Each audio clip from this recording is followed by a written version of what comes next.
Now, on the flip side of Trainwreck is something that is like a train, gathering a lot of momentum very, very quickly, and that's a good thing.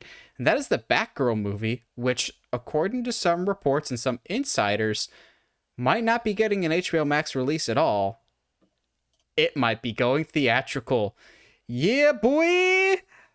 I've been speculating on this for quite a while, ever since the current leadership over at Warner Discovery took over. I was like, I wouldn't be surprised if they moved this to theaters. You bring back Michael Keaton's Batman just for a streaming movie? That doesn't sound right. You don't. There's a lot of things that are rumored to be spun out of this movie.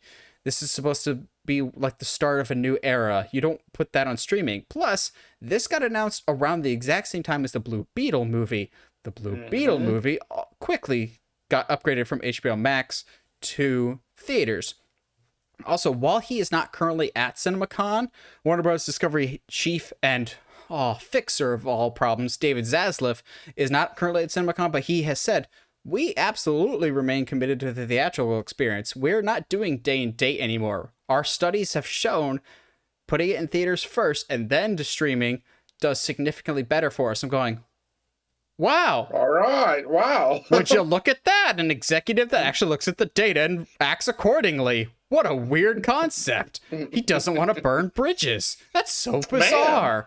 Man. Yeah, but crazy. We've been saying this for a while we've been hyped for this, whether it's because we like the character of Batgirl, or more importantly, the Fraser-sance is happening, and Brendan Fraser is going to be in this, and he's going to be amazing. He's going to roast y'all alive. He's going to be amazing in this. I cannot wait.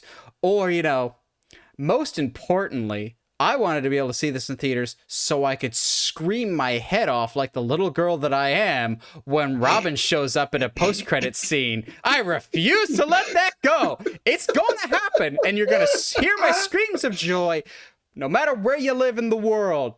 Like, Robin, by Dylan O'Brien, is going to show up in Batgirl, mark my words. But unfortunately, if this is going to theaters, it's gonna have to be delayed, isn't it? Because we've got Keaton's Batman, and we don't get Keaton's Batman until the Flash movie, the one that should be moved to HBO Max or just outright canceled, because Ezra Miller is a scum human being that needs help whether they want to or not. But you kind of need to explain why Keaton's our Batman now, so this cannot come out until the Flash. But Josh, you see Batgirl's coming to theaters. Good choice, bad choice? Where's your anticipation level for the Batgirl?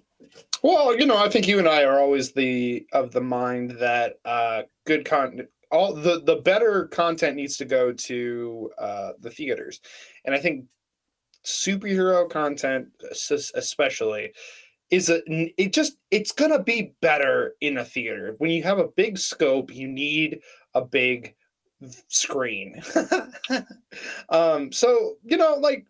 I wouldn't be surprised. I think especially with the Discovery merger and them relooking at a lot of things, it honestly doesn't make sense to make Blue Beetle in theaters and Batgirl on HBO. Just make them both theaters. I think it makes the most sense.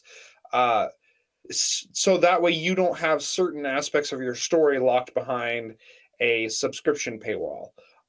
Everybody has the same opportunity to see the same story, because the last thing you want to do, obviously, is put your fans in a position into where they have to go subscribe to your service in order to follow the nitty-gritty of the overarching canon. I say that knowing that some of the best Marvel stories told in the last 5 years have been on Disney Plus, but at the same time, it's a little different, I think, because they're farther into the game. They're a good decade into it, and so they can do that. Whereas if you're going to build your universe from the ground up, I think you have to have everything in theaters first. Yeah, it just makes sense to move this to theaters because they're having such good luck with theatrical releases for superhero stuff. Like the Batman has just been crushing it for them.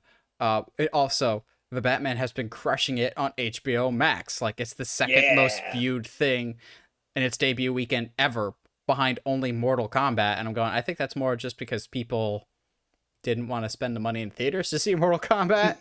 Um, but my hype level has definitely been growing for this. I Mhm. like but don't love the character Batgirl. She's fine. I enjoy her enough.